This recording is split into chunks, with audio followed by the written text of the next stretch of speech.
did the exact same length and everything. Hive mind is fully active. Yeah. You start together. You just share one brain. You know? Well, we're here for the 200th episode of the Who Art Thou podcast. I'm with Sprints. Guys, thank you very much for coming on the podcast. It's an absolute pleasure to have you. I have a beer Thanks here for having as us. well. You're very, very welcome. Now, I guess first things first, before we go into talking about the album, I just wanted to ask you, because you had a very, very busy summer with Iggy Pop, Idols, and then Fontaines as well. I was just wondering, and massively Glastonbury as well. I was wondering, is there any particular highlights for you that you can pick out? You know what? Greta Thunberg getting into our tour van and going out with us in Leipzig was a moment for sure. Didn't think I've ever gotten so many messages in my life being like, Karla, what is the story there? That was definitely a fun one. Yeah, that's up there, all right. That's to be obviously. Yeah. I think we all had a little tear in our eye after we came off stage there. Because even when how did the Kate Nash performance, speaking of Glastonbury, come about? I don't know. Yeah, it's very music industry. Yeah. So we done the mashup that we played at Glastonbury like 2 weeks prior. We did it well. It was on a BBC like live session thing, and we have the same radio plugger. So he was like, "We should do this at Glastonbury," because she was also playing. He sent it to her and she loved it. Apparently, was honoured. But we also cut out the verse. Yeah, and we kind of forgot to tell her that. So on stage, that was a bit. You see, Kate Nash is Kate Nash. She's a busy booked woman. She could only arrive like 10 minutes before our set, so we actually never got a chance to rehearse it. We literally went on stage. Oh, okay. Which, you know, if you're really good musicians, works well, but I'm the front woman. I was already nervous enough, let alone playing the song for the first time. It was also the Sunday at Glastonbury. We've been there since Thursday, you know. Mine's tired. Me and my mum were watching and we were having a great time watching. We thought it was fantastic. Yeah, we did it for the crack. It wasn't going to be, Kate Nash is a legend though. She's so nice. And it sounded really good there. It's good. We just fuck up the verse a little bit, you know what? But also, that's just those idiots on YouTube being like, they should rehearse. It's like, yeah, well, you should play Glastonbury, but you're not. So, fuck off. That's something to do. So, the album, All That Is Over, I guess, when did the writing process for this begin? Writing is a circle. It neither begins nor ends. fucking hell. I'm like, we know that's that question being recycled. No. As a writer, I think, especially being an ADHD writer, my brain's kind of always moving. But I have found that what happens is, whenever we complete a project, there is about I would say 3 to 5 months of silence, in my brain, that creative part just actually shuts off and needs to recuperate. But also because you're so busy touring. So I think it might have been by the time we kind of started to get a little bit sick of playing the album set, because we did 103 shows and we were playing literally every single month we were touring. I think by the time the announcement of Colm leaving had happened, that's when I was kind of like, okay, we're going to have to start producing soon. Feast came about super naturally. I don't even really remember when that came out, but that kind of happened. And then I think summer was such a whirlwind that it might have been September when we were in America, and there's lots of long drives and lots of time to sit and wander, ponder, wallow, all those lovely adjectives. And that's kind of when my brain started to kick up again and be like, right, there's a lot of stuff here to process. And I think it might have been September. So no, I won't gonna say, or even November, everything was basically written. And we started demoing, throwing stuff in sound checks, tweaking things in sound checks, writing in sound checks. And then it was right, December, here it is. We think this is an album. And they were cool, we're sending you off in 6 weeks. Pieces and Descartes were definitely written on that tour, if I remember correctly. Pieces definitely was. Pieces were literally written. It was a riff that Sam was playing constantly in sound checks, because when he gets an idea, he just I think he just plays it over and over. And he wants to perk up and hear it and be like, that's interesting. But it's also, it works, because then I literally had a dream with that riff in it. And I was like, oh, I have an idea. So that was written in the green room for Dot to Dot, I think in Nottingham. And then we never touched it again. Played it in Brussels, I think it was. You had one to the stop and stuff. Brussels, yeah, because I remember we did it 10 times over, and the whole sound check was just playing that song basically. it was being finished in the sound check. Kind of. We did also in Brussels, didn't we do Descartes, but it was like slow and completely different.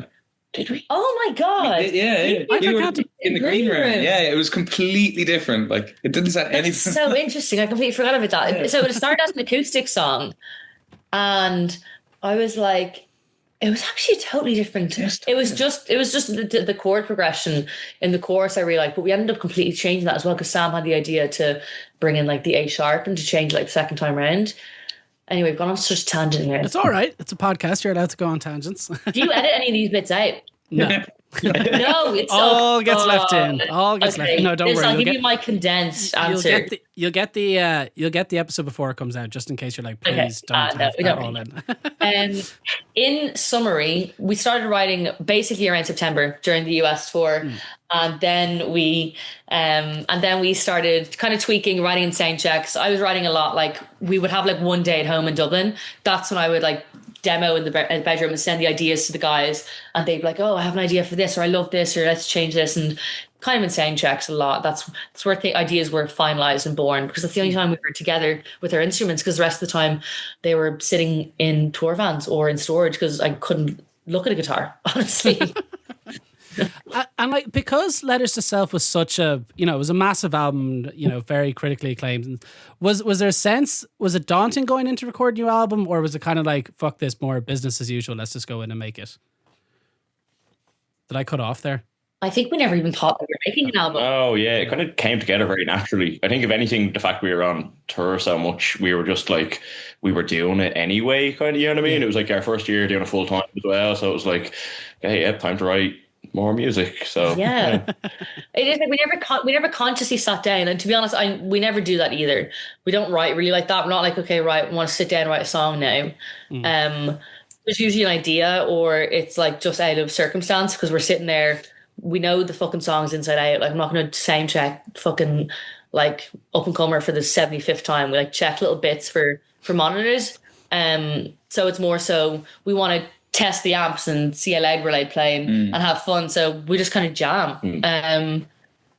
And just so it kind of never felt like we were. And even to be fair to them, like our label, we're never like, oh, like we need an album from you guys. They actually wanted us to take way longer off. I think they didn't want us to record even till September this year. And we were like, no, that's insanity. Because Colin had left and Zach had joined, and there was all this fresh energy. And it felt super important to like put something out so people wouldn't forget about us, essentially, or that all the work we'd done wouldn't like be in vain. So I think we were all so bored of playing the same songs already at that point that it was just like we were putting new songs literally as they were finished, even unfinished, into the last tour of the year just to make it exciting again. And it did. Like we were all, kind of gave us that last tour of the year, kind of got us through it, I'd say. Yeah, like the song Better, which is out what date is it today? The 2nd September, so it's tomorrow whenever, but this is obviously going live after. We played that in Manchester back in November last year. Yeah. Whoever heard it then, it's a completely different song now. Yeah. So like that's how unfinished stuff was going in, because we wanted to sound check it, and because we wanted to test stuff, road test things, and we wanted to get audience reactions, because we were so insular that we were always on the road that no one was hearing stuff. And I think it's like, it's the first time that, most of this album people will have never heard, except if they're at a very rare live show. With the Grand Social show, you did it twice. The children's show, children's all-age show, and then the one after it. Yeah, we did it. Yeah, that was just after we got back from recording. So it had already been recorded then. So we were like very excited about it then. And it was like, I'm glad we got to do that, because there's a bunch of the songs we didn't then get to play for months live, if at all. Yeah, so it was nice to get to do it in Dublin as well. Yeah, the amount of people, like myself and Gav from Bicurious were at that show, and afterwards the amount of people going, holy fuck. And it was a very, very good kind of litmus test. Oh yeah, it was a very good litmus test, I think, for kind of just to hear them. Well, for you guys I would imagine, but like for us as fans, kind of going like, holy fuck, I can't wait to hear that. And Better, by the way, is one of my favorite songs off the album as well, so I cannot wait to hear get that before it's out. Love that song. Okay, do you want to rank them from favorite to least favorite? Yeah. Do it. No. Great. What's the worst one? And why I couldn't tell you. I don't know. It's a great question. I'm not buying into that. Well, actually, speaking of like with the songs and one of the things that I loved reading recently was the influences. You called it gothic cowboy music. Yes. You want to tell us a little bit about where that came from? Inside my brain. Inside your brain, okay. No, honestly, I don't really remember. I think, with an album, with this one, myself and Jack had lots of really fun like brainstorms, and I think we both get carried away in the world building and the story of things a lot, because we're all really into video games and like dystopian fiction and all those. And we love when bands build worlds around their albums, and we got really carried away with all that kind of stuff. And I think with this one, we wanted to make sure there was more of a solid concept of the world that it lived in. Dystopian fiction played a massive part in that, particularly because the world we're living in right now is so dystopian, in that we're getting closer and closer to these insane realities. But I think for me personally, any musician, in my opinion, is kind of like a big child. And once you get a new toy, you want to use it in absolutely everything, and you kind of get obsessed. And it's the best thing to do if you're ever in a creative rut, I think, is buy something. Like, sorry, very capitalist, but it's true. Buy a new pedal, like no matter how cheap or expensive it is, buy a pedal, buy a secondhand one, pick up a nylon string guitar from Smith's, like anything. Because picking up that nylon string guitar, I think I got it late last year and just inspired me to write a ton, because I wanted to use it because it sounded so great. Got it in the closing down sale of Goodwin's, RIP, on Capel Street. And I was getting really into a lot of Dandy Warhols, a lot of like that garage, grungy side kind of desert rock. Brian Jonestown were big, yeah. And it just really inspired me. And then our other kind of personality, or my other personality as well, is that very like 80s gothic, particularly things like Bauhaus, Susie and the Banshees, like even like Joy Division I throw in there, like early Cure. And we really loved the blend of them. And the world it lived in. And the gothic cowboy thing just came about, I think, when we were trying to fix Desire. Because that was a track that, if I can give you the demo, I'm going to stick a snippet of it in.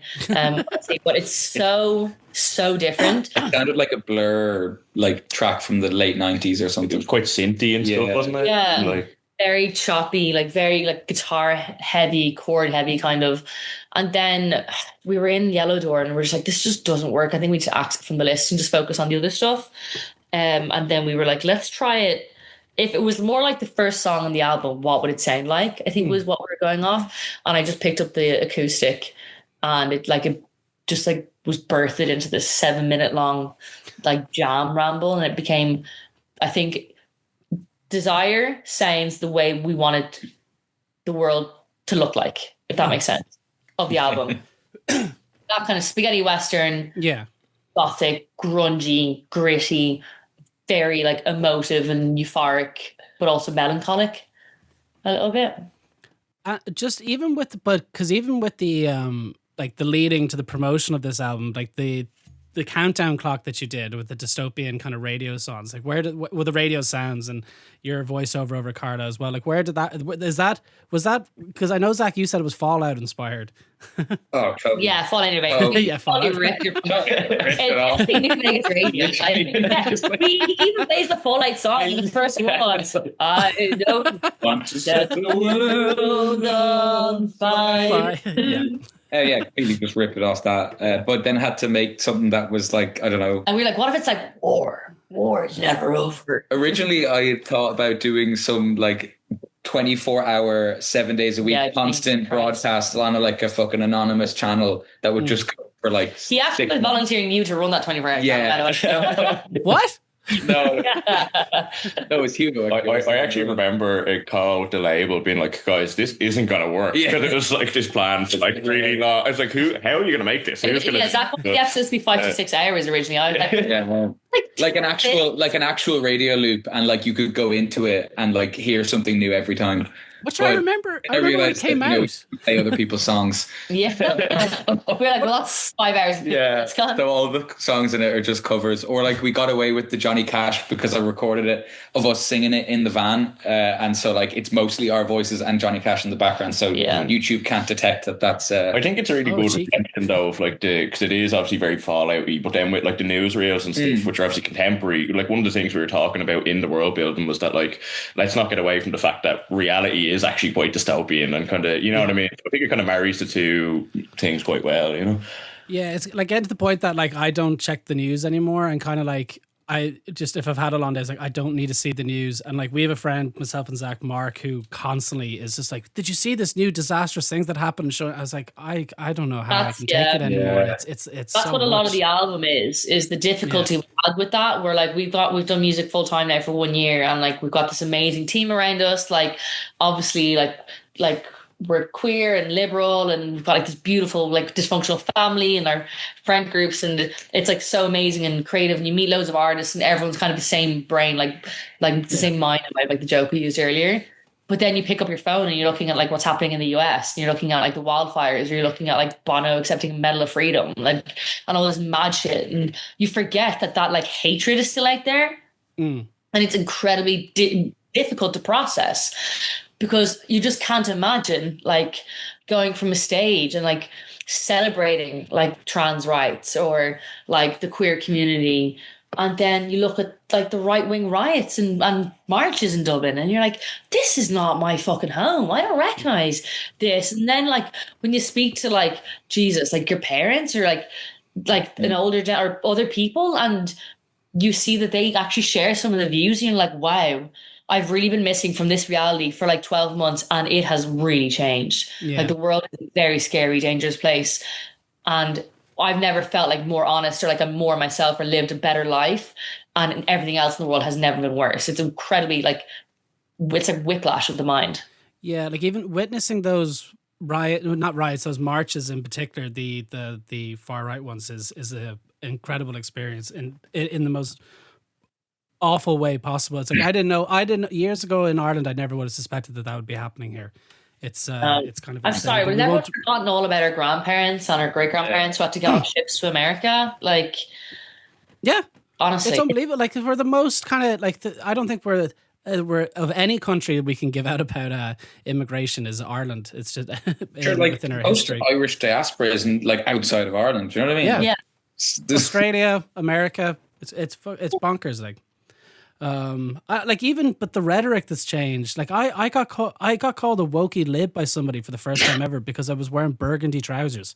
That sounds like your own. Can we focus on the struggles of today? What's this for men in burgundy trousers? Walked into that one. It was so weird. I was just like, what? And he was just like, you must be a fucking wokey lib with your little burgundy trousers. Stylish in Ireland. I just wore berets. I'm going to be Super Mario. Yeah. Yeah, no, it is. And no, we get all that shit. Like, I actually made a carousel about some of it on TikTok. Like, we get like all this fucking, like, she's trying to brainwash women to hate men. It's like, you really don't need any help there, pal. Brainwash is involved. You're doing it yourself, actually. But no, all that stuff, like, yeah, noisy lectures and blah, blah, blah. But you know what? It's all you can do is point it out, really, can't you? I'm assuming that's where Rage, the song itself, comes from. That kind of... Yeah, absolutely. It's completely based on that. It's based very much on Trump, as much as I hate to give him any kind of space in my brain, but it's impossible to avoid him. Honestly, anywhere you turn, he's just there. He's like a poltergeist.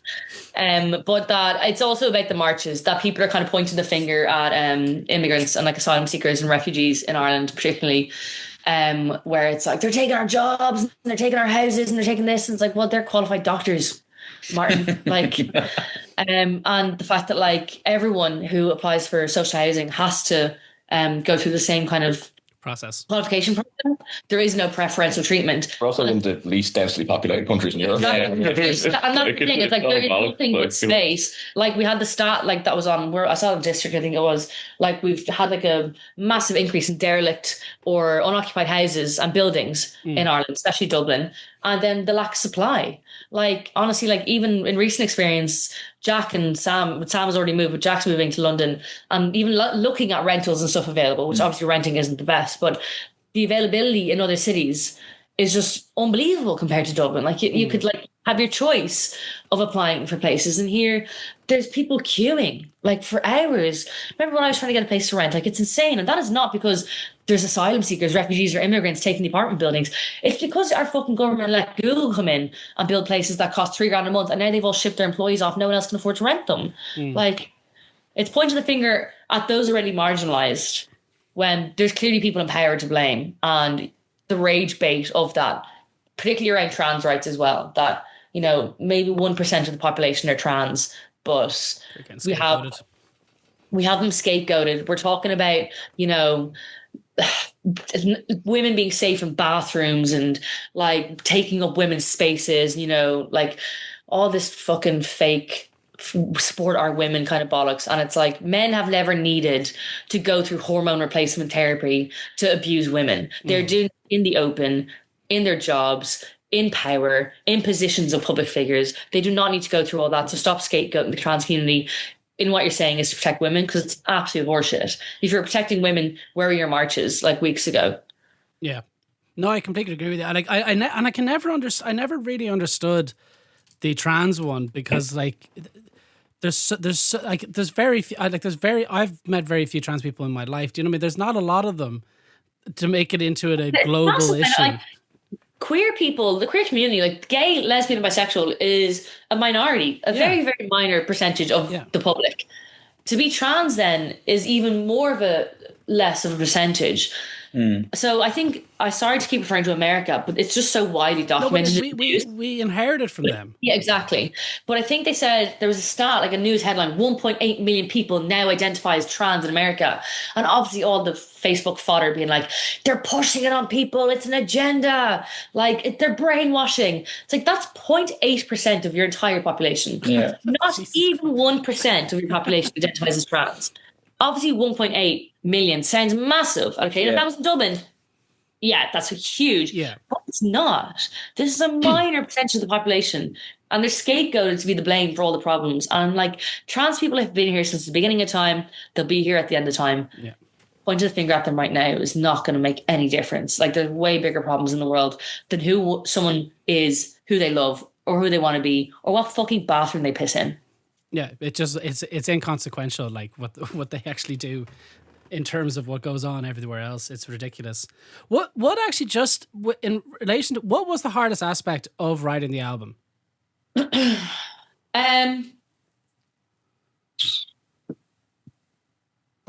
the hardest part of writing the album, I would say, God, I think getting to the place of being able to write, maybe.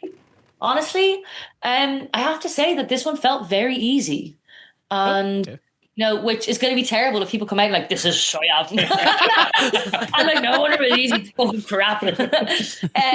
But it was very seamless, I have to say. We went through a lot of change. I went through like a big relationship change, lots of life changes. We were touring a lot. Like, there was just a lot going on in our lives at that time. Music was kind of the only thing that was like the constant in the chaos. And it kind of fell out of me, honestly, because there was so much to process. Like, I was shitting songs like day in, day out. I was sending like, sometimes I was sending like 2 a day into the group, and they're like, would you fucking relax? Like, but when we were like at our busiest as well, we'd be in the middle of a tour and have like a day at home. 3 new demos there. It's like, yes. I hadn't even got up yet. You know, and it's like, I think it was my only way to kind of cope with with everything. Like, I was very, like, I was in therapy, I was journaling a lot, I was writing a lot, and I was like, I need to get all this shit out of my head. So it was my very healthy way of processing. But honestly, the hardest part was probably like, I don't know, make it sound good in the studio. That's good though. Actually, speaking of the studio, where was it that you recorded? Because I know it was Le Frit studio. Was it near Paris? Le Frit. Yeah. Because the impression that I got that was like an old Gothic mansion. It is. Yeah, it is. Yeah. But did that help in terms of the Addams Family house? So literally the initial reason, it's like a very storied studio, which we did not know. We pretty much knew nothing about it, but Daniel Fox. We literally saw a Gothic manor. Described it as a haunted Gothic manor. And we were like, sold. And then he was like, oh, by the way, like all of these really famous people have recorded it. I was like, oh, cool. Yeah, but haunted manor. Yeah, cool. Yeah. I think Marianne Faithfull recorded there, and she died when we were there. So maybe we're haunted by her spirit now. Died in one of the baths. What? Someone tell me a story. You this. Sorry, died in the bath. Sorry, I didn't catch that. Marianne Faithfull died while we were recording there, and she recorded in there. Oh, sorry. She used to bathe in the kitchen. In the kitchen? Remember, they told me this story because there's only like 3 bathrooms, right? And there's only a couple of rooms, so everyone has to share. And No showers, only bath. We wanted to have a private bath. So they took a bath downstairs, and we used to bathe in the kitchen. No way. And actually have her own bathroom. Also, every time you took a bath, the downstairs of the house then smelled like shit for about an hour. So the plumbing needed a bit of work. Yeah, and guess who was having baths every day? This guy. Yeah, they were great. I'm doing vocals and smell like shit everywhere. I needed to relax my vocals. Yeah, you see, Jack's the drummer, so he finishes like 2 or 3 days in, and he gets like as a little holiday. No joints and eat cheese for 17 hours a day. He was having the time of his life. It was fucking class. Me and Zach were slogging away like from we spent 9 a.m. days to 9 at the studio being like, when are we up? I don't know. We could be recording the guitars anytime now. Go to bed and they'd have to like wake you and be like, sorry, we're actually doing your vocal now. I was like, the studio was actually great though. It was great. And how was it working with Dan again?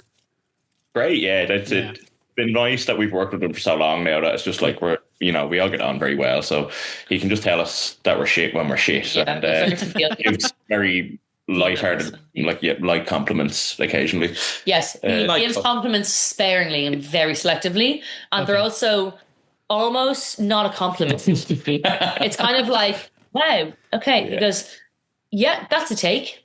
You're like, cool. Yeah, the whole Son of Darkness persona to maintain, though. So I respect it. I think the only phrase he gave was like, "This is aggregately better." Aggregately better. I was like, I fucking made it now.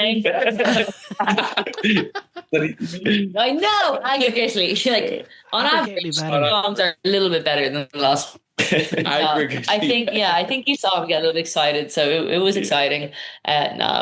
He's great. He's a real good man. I think this time we told him, like, listen, we want you to be a producer. We want you to tell us something is shit. If you don't like something, if we should change something. I think with music, sometimes maybe if you don't know them that super well, it's like you don't want to overstep. You don't want to like criticize the structure, the songwriting, or like bruise egos. Whereas I was like, I want you to do that this time. I want you to be like, well, you don't like these parts, or you want me to change something, or you don't like the way I'm singing, or you want to change the drums or whatever. Like, let's just get into that nitty gritty.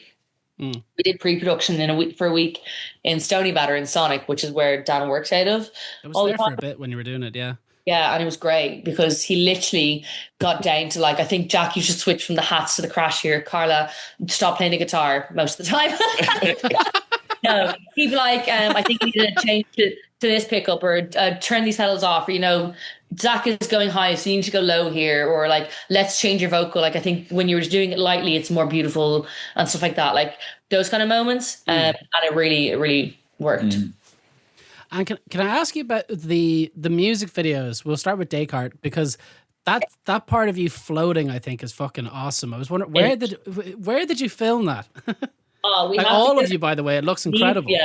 Neve Bryson, the director, she's such a legend. Honestly, like, just such a talented director, and like just everything, just such a great creative.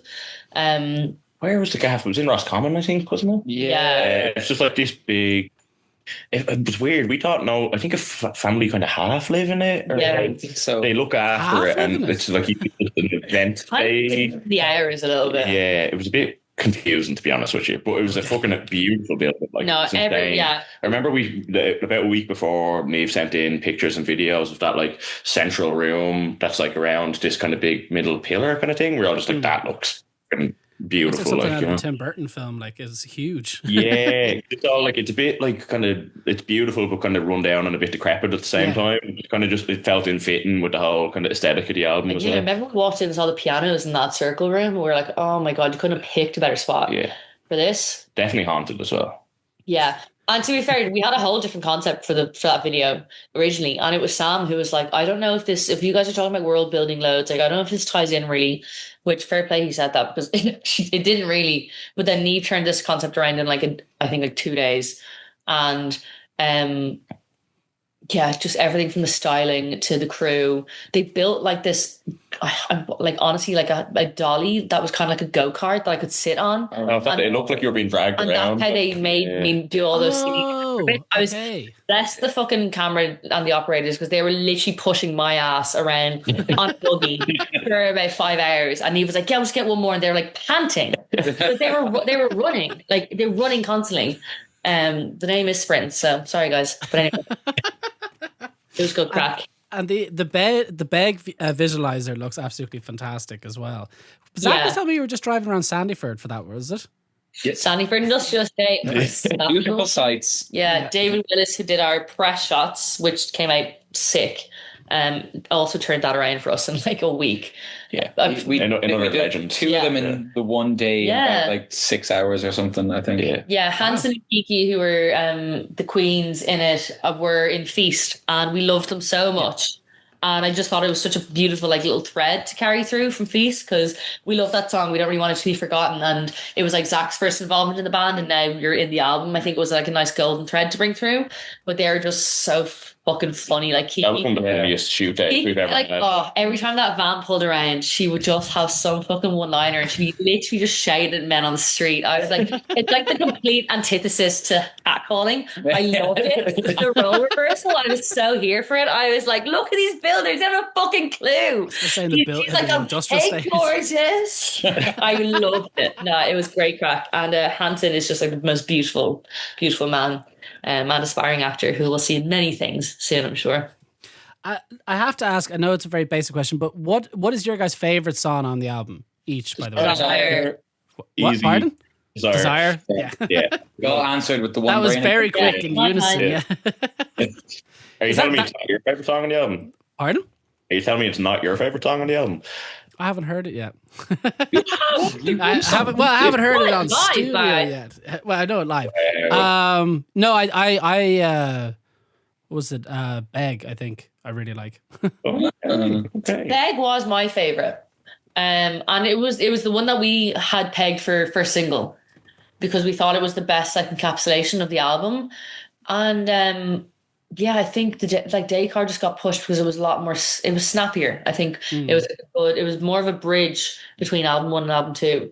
But I think Desire is everyone's favorite. I think like lyrically, I'm quite proud of it. I think instrumentally, like it's just like really well built. I think the instruments sound great. It's just like this real epic feel. Coming Alive, I think, is a close second. I love Coming Alive. I was up there. Do you know that Simpsons episode where it's like, I bring you love? From a strength comes out of the wood. There's like a moment in that where the fairlight comes in and it goes, it's like, it's just like there, and it goes like, It like lifts you, and I was like, I bring you love. I'm never going to be able to unsee that visual now. Well, we know what the visualizer is going to be now. Yeah. Rising onto the props. Well, guys, so this is the portion of the podcast. This because we only have just a few minutes left, is where I ask you kind of question. I call it questions I'd ask you at a bar. I thought you were here for an hour. Ready for a big An hour. We can keep going. We'll go on. We'll do these. What was most difficult song to write on the album? Right. Yeah, that can be musically and lyrically. Musically, Do you know what? It's hilarious, actually. One of the ones we struggled with recording the most, which it didn't make it on the album in the end, but was re-recording Feast. because we'd gotten so used to it. Yeah, we did an album version of Feast, basically. Okay. We didn't end up putting it on the record. But what happened is basically we recorded it, obviously, before, and then we start playing it live, and everything we play live, we start speeding up just naturally, do you know what I mean? Because it's like... but we've been playing it for ages. So then we tried to do it in the studio again, and we all kept like it was too fast, but then we'd be like speeding up at different parts. Yeah, we were so used to the live version of it. I remember that, and I think it was the first one we did because we were like, "Oh, this will be easy. Let's just bash it out," and then it kind of melted all of our brains. So wait, I'm going to ask Alice. Alice, what's your favorite song on the album? Zach's girlfriend, Alice. Hi, Alice. Hi. We're in their house recording. What's your favorite song? I really like Better. Can I keep singing around the house? Alice, you keep singing around the house. Alice, that's my word. I'm like, oh, sorry. That's my word. I was like, that's a good sign though. If it's like, yeah, it's your word. That's good. Yeah, there you go. Yeah, Better is one of my favorites as well. I don't think any. You know what? There's another one that didn't end up on the album. This is funny. Trickle Down, but you see, they're B-sides. They'll end up. They're on some special editions. Rough Trade, I think. Yeah, Rough Trade. That's B-sides. That was tough because I just couldn't nail the vocal delivery. Like Dan wanted something so specific, but he was like, "Oh, that's just not right." I was like, "Can you give me an example of what you want?" He's like, "No." He'd like, Not this. Can you do it more talky? And I was like, stream of consciousness. yeah, Isn't it? Yeah. You need to like, I don't know, put more personality into it. And I would, but not that part of your personality, Karla. The other part, the other likable part. Mind melting. Or he'd like sing it more, but don't sing it like that. More shouty, but not shouty. Yeah. And then he was like, "Can you do it softer but loud at the same time?" And then he put some personality in, but like, don't make it like too like quirky. I was like, "What the fuck are you saying?" I literally went to bed with like a crisis. I was like trying like, please dream an idea, and then fell asleep and woke up. Was like, "Aha, I have it." But those were tough. But ironically, the music of Trickle Down, I think, came together in about 5 minutes. Like, I really thought that to make it on the album. I was a big advocate for that song. It's still going to get released, though. Going to get released somewhere on streaming like a few months after. Well, I think honestly, sonically, I don't. Oh, sorry. How do we forget? To the Bone. Oh God, yeah. To the Bone is like quite a tough stretch of an arpeggio on the guitar, and it's also played on nylon, which is much bigger gaps between them. And playing to a click is not something I enjoy, nor Zach. Nor is it something we would do. We don't play with in-ears or play to click tracks live. We're very much like a live, authentic, like in the moment kind of band. I completely changed. So I'm playing the same drums, but completely changed how I play it because it just wasn't working the other way as well. Yeah. Which was all figured out like during takes with Dan going like, "Okay, I know you're doing this. Do the same thing, but like just using hands differently and on different places." And like it sounds the same, and it worked in the end, but it took a fucking while to get there. Yeah, it's Sam who ended up doing the guitar for that. We all went in like you did it first. I did it first, and Dan kicked me out of there. Then I went in, and then he was kicked out. Was it that you were putting olive oil on people's fingers for? Yeah. Yes. What? Something there. How does that help? It would slide up the squeakiness. It's a nylon string. You're micing it really closely because it's quiet. Yeah. So it's like the squeakiness. So we had Sam in like a big black jumper in a very hot room with oil on his fingers playing To the Bone. And I think even that, like Sam's a drummer, so he's got really, really good timing. I think even that he was like, we still had to like chop and splice some bits there because I think people forget how hard it is to play the exact same thing perfectly in time for 4 minutes. And that's a long song.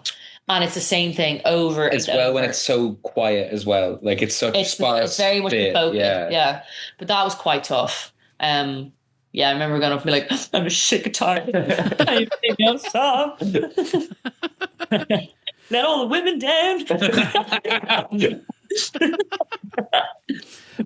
we didn't actually really talk about the song better now that Alice mentioned it as well. Like I saw it described as an anti-romance song. I don't know if you would agree. Would that be agreeable? Yes, 100%. And like, so where did that song basically come from? So it comes from the perspective of not you talking to someone, but being spoken to by someone. And the phrase "better" is that I liked you when you were better, is what it means. So when you are better in terms of like in a better mental state, when you're a better version of yourself, or when they think you were better. Because obviously throughout our lives, we change kind of consistently, and that change is not always cohesive or conducive to the relationship that you might be in. So it was written from that kind of perspective of like, how we kind of can go through these stages and, you know, people are supposed to love you like at your worst, at your best. And sometimes they don't. Sorry, Alice was just going by. Hi, Alice. I love that she like tried to close the Lewis is going by. She tried to close the door, but it's ajar, and then she squeaked through the floorboards with her crowded. I never talking about her, so makes it more authentic. Yeah. To be fair, it's their house. Yeah. I'm just here. But it is an anti-love song, and that's why I'm a little bit protective's not the word. I'm not protective of it, but particular about like the thumbnails and stuff the people want to use on the videos and the press. And yeah, it comes from like quite a tough place for me. So it's not one that I love to talk about. Like on the radio show, Zach wanted me to do the voiceover. And I was like, do you know what? Like, I think it's better if Sam does it.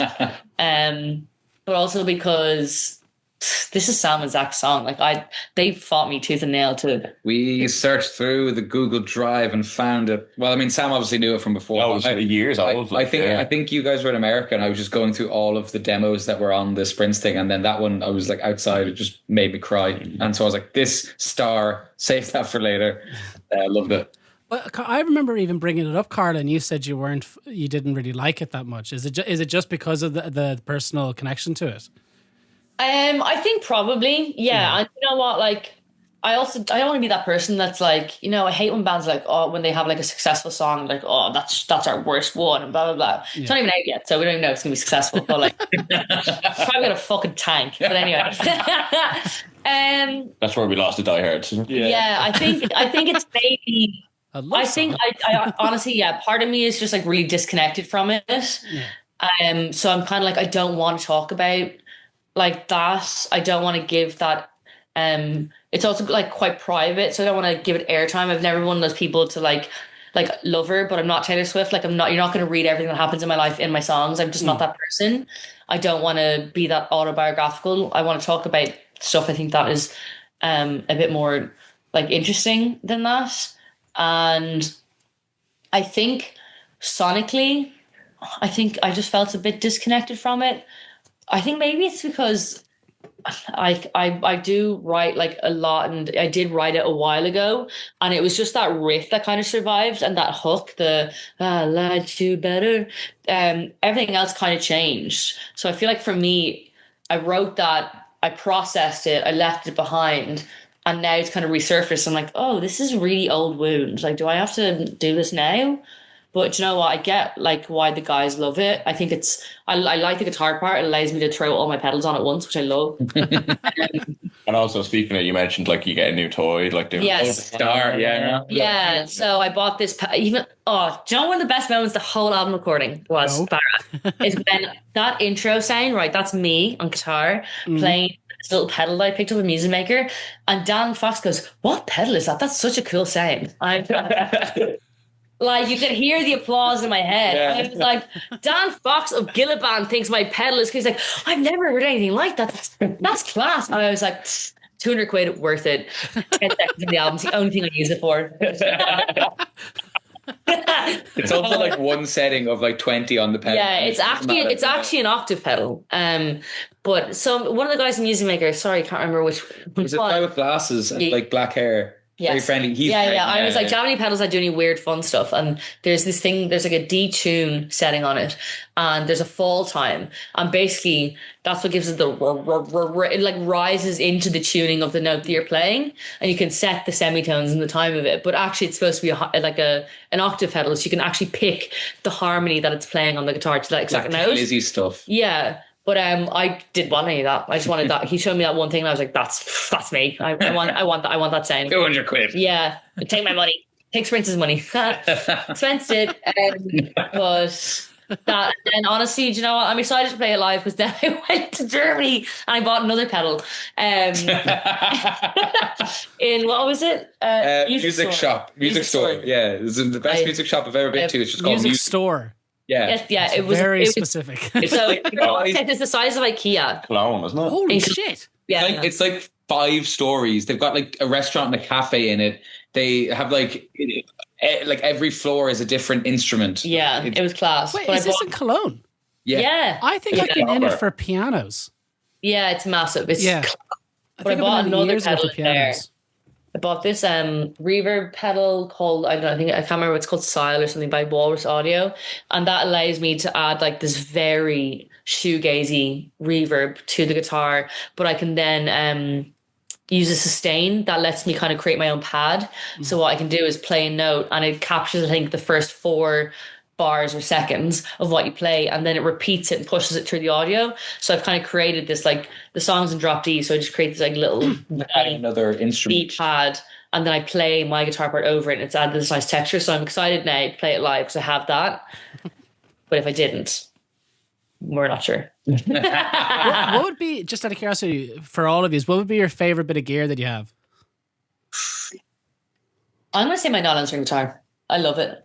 And it just made me pick up a guitar again after falling out of love with it, I think, for a long time during a really tough time. Mm-hmm. Mine is probably my snare to Ludwig 402 to classic John Bonham snare. So it's like, I remember getting that and being like, it was probably the most like, I have it like, I only have a good 3 years now, but yeah, it was a real like, because it's like quite, I can't even remember how much it was, but it was expensive at the time. Do you know what I mean? I was like, fuck. But yeah, it was that like, oh, cool. I have like, it's not your sample pad with your track sound on it now. No. that might overtake it at some point, you know. But yeah, it also it just felt like a nice like, oh, cool. I actually have a lovely snare now. You know? I think mine is I have a Roland Space Echo in a Boss pedal.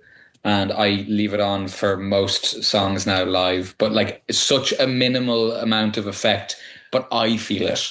It's like it just makes my guitar sound a little bit fatter. Basically, it gives the tiniest delay, and it's really warm and nice sounding. And you can also press a button and make it go like similar to your whoop whoop whoop thing, but I think the other way almost. It's like yeah, you do whoop whoop whoop. Yeah. I also have the Jack White plasma pedal, which just looked fucking class. Like it's got like a plasma coil in it, and I did get to use it for one song on the album, Dan. But I was like, Dan, I have to use this in something. He was like, Karla, we'll make it happen. Don't you worry. And then we used it on Need, which actually and Trickle Down as well. And Trickle Down, which is a great song. Need is another favorite off the album. It's very fun. So let's play that one live. That's going to be good. Yeah, so I'm like that one. I'm glad that I got it in there because then I have to put it on my board. There's something about Need that just makes me think of Grand Theft Auto 5, and I just can't quite put my finger on it. But it sounds like a song you would be driving around. What an interesting link. Yeah, we like GTA 5, don't we? Yes. Especially Trevor. I don't know what's going on. To be revealed. When is this coming out? I have 5 episodes banked, and I'm on, so it could be next week. Okay. Yeah. Well, we just tell you then. We tell you when you cut it out, or we. You can tell me and you can cut it out, but I think this episode will be what like when is it? Yeah, just tell me and cut it out. It's going to be the focus track of the album, and a focus track for basically anyone who isn't like a fucking label. They always call it this. Is like you kind of push a song from the album when the album is being released. We're all massive GTA fans, obviously, and the rate on that is huge. And Trevor. Stephen Oak, who plays Trevor in GTA, is a massive Sprints fan. Is a big Sprints fan. Fuck off. Yeah. So we were brainstorming. They wanted to do a lyric video for Need, and I was like, I fucking just think lyric videos are so boring.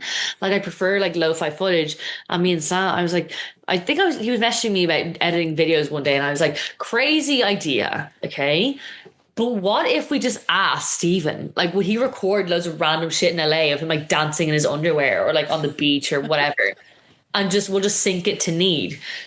And Sam was like, don't ask, you don't get. Next day we had a label call, said it. They're like, yeah, sure, ask him. We did not think he would say yes, but he did. And we've got a Curly in a WhatsApp group with Trevor from GTA. Being like, amazing. Yeah, man, sorry, can you actually just go dance in your underwear somewhere? No, make it crazier. Yeah, sweat on that elliptical. And just sing the lyrics to this song. And he's like, what a banger of a track. And that's going to be the music video for Need. Oh my God. Such a perfect pair of energy. It sounds like a Trevor song. Trevor. Yeah. I love Stephen Ogg as well. That's amazing. I only played as him in GTA 5. That's absolutely incredible. Yeah. He's brilliant in Breaking Bad as well. Oh my God.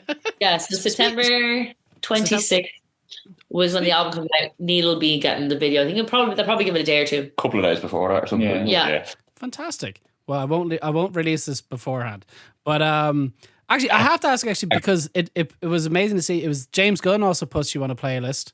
How did that feel for Superman? Or was it Supergirl? Was it or? No, it was Super. It was in the Lois Lane playlist. Lois Lane one, yeah. Yeah.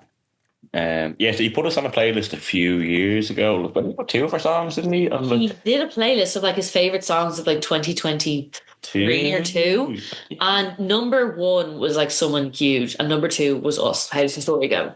Sick. And it still gets streamed so much just from that playlist, and he's put it in a few. I think he's posted it a few times, and then Modern Job he loved as well. Obviously hated the debut album. Never posted anything. But maybe we'll bring it back. Well, we sent him the record, and he did like we DM'd him, and like he personally responded. It was like, yeah, send that to my assistants, please. Like, it was mad. But yeah, hopefully he likes the second one more. Put us in the film, please. Yeah, he's got style. All his stuff is like Guardians of the Galaxy and like Peacemaker. It's all like 80s or 90s themed, and like do a women in the 2025 themed one. Like Maybe he'll make about like cowboys and vampires and put Desire as the end credits song. Yeah, no. Isn't that a movie? There's werewolves and vampires or something. Cowboys and aliens. Underworld. That's Underworld. Underworld. Great films. It's all new metal though. What was that movie that came out this year? Fucking shite movie. Sinners, yeah. I didn't see it. I didn't see it. Very confusing. I think I didn't see it. As soon as it gets to the point where the Irish vampires come in, listen, it's not a spoiler if it's been long enough. If you watch the trailer, that's inherent. A lot of films have that problem. Yeah. Long Legs was like that. Yeah. It was like had promise, and then once the big reveal came, it was like, well, this is shit. Yeah. We had Zach telling us that Long Legs was the scariest film ever. And myself and my friend went to see it. We thought it was shite. It was shit. Weapons, on the other hand, just saw Weapons. It's fantastic. It's so good. I'm seeing that tonight. You're in for a treat, Barry. I enjoyed Legs because I went in completely blind. I just sat down in a seat. And you just love Nick Cage as well. So did I. I do love Nick Cage. It's just because you like Nick Cage. We went in blind as well. I hadn't even seen the trailer, and I was still just like, "This is shite." What was the original question? I have no idea. I can't remember now. It was to do with James Gunn. Philip. Yeah. I can't even remember what was before that as well, because Trevor. that was just a follow-on. Trevor.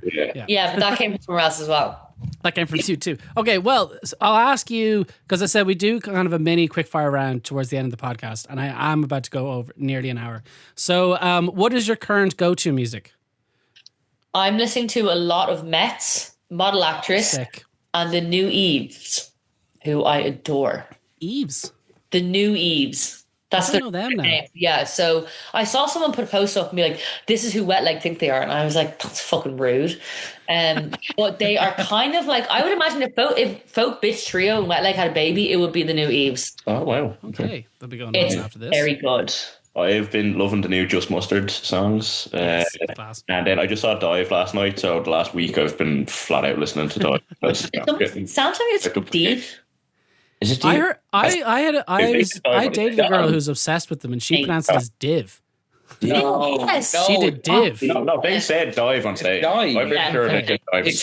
She said Div. She said, you know.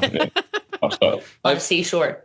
I've been loving the new Water From Your Eyes album, but I don't know what it's called, but I'm Life listening to that. I've seen that around a lot. It's really good. I really like it. It's kind of like, I don't know, rocky, punky, but like weird and glitchy kind of, it's really good.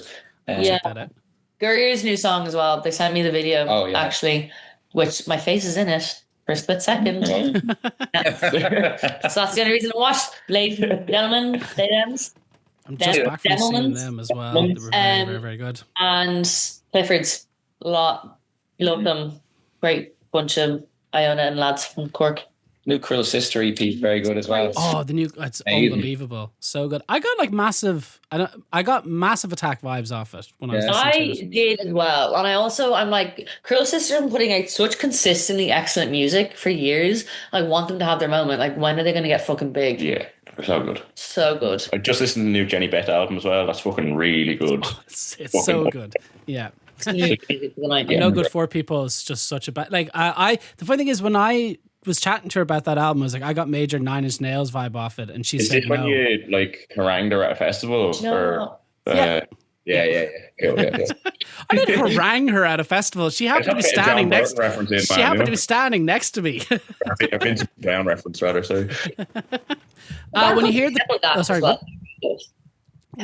when you hear the song, when you hear the term underrated artist, who pops into your head first? I'm going to say Krill Sister just because we're talking about was also going to say, I fucking love Krill. I was going to say Jonathan Richman. Who's that? He's the singer of The Modern Lovers, but has a bunch of solo songs. Love him. Who else? I don't know, honestly. Underrated artist. Like any female artist in the history of the world, basically. Do you know what? I know she's massive, but I'm going to say Florence Welch, because I know that a lot of her stuff is kind of like, she's known for like Cosmic Love, Dog Days Are Over.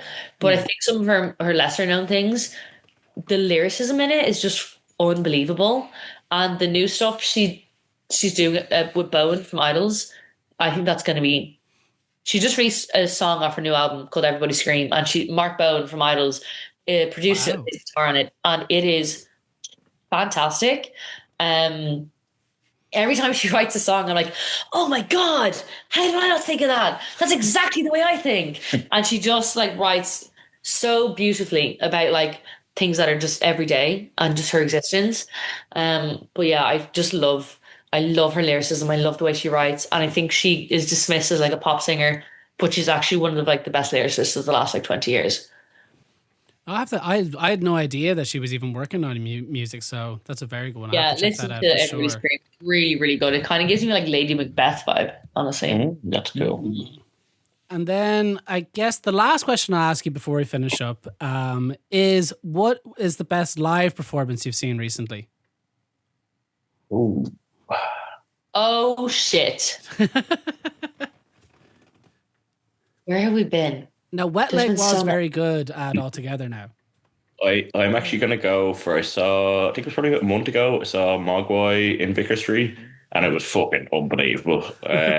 I also lost one of my, I lose earplugs all the time, and I lost one of them on the way to the gig, and it was the worst gig in the world to lose an earplug on the way to. So You were going to say Mod Was it just loud as hell, was it? Modular Solid was very good, actually, altogether. Because you kept saying That was my favourite gig of altogether now, I think, Modular Solid. That was fucking Which brilliant. one now? They played 3 times. It was in it. Barry, it was at a festival. It was in the tent. it was one of the normal timed ones, not like the 4 Not the 4 a.m. one. Like, I'm going to say it was 3 p.m. on the Saturday or something. Do you know what I mean? Nice. In the I heard new it was year. unreal, yeah. Yeah, it was great. A Though. band called Fontaines DC recently a bunch of times. They were all right. I honestly think it was SEMA at fucking Glastonbury. Oh, that was I was gonna. I was very much shedding a tear for Ireland at that moment. I was like, fucking look at her go. Yeah, Like, I've seen him a million times, and it was still incredibly special. Yeah. Like it was. it was really like a moment. I think I was texting Colin and he was like, we all burst into tears after. Like, I just could not believe. And now you saw that. See, she announced at St. Anne's Park and Ali Pally sold them both out in 30 minutes. What? Day. Ali Pally's fantastic. St. Anne's Park done in a day. It's me local park. Will you be in London? Won't you like that? It's Friday. I'd never seen her before, and I never took myself. I always really liked her music, but it was never something I found myself sticking on. And then watching her all together now, I was like, I'll stay for like 30 minutes, and I ended up pretty much staying for the whole thing. And since then, I've been listening to her nonstop. I was like, I just think she's wonderful. Yeah, I think she's fantastic. She is like charisma in a fucking bottle. Like, you wish you could be as funny as her. See what Kate did want to recently. I don't even know. That's it.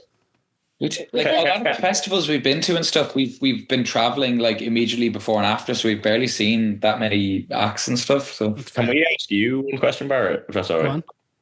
Do you have a podcast?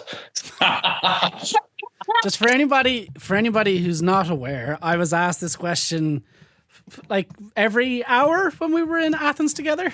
Hour, probably 15 minutes. What's that? Watch that, yeah.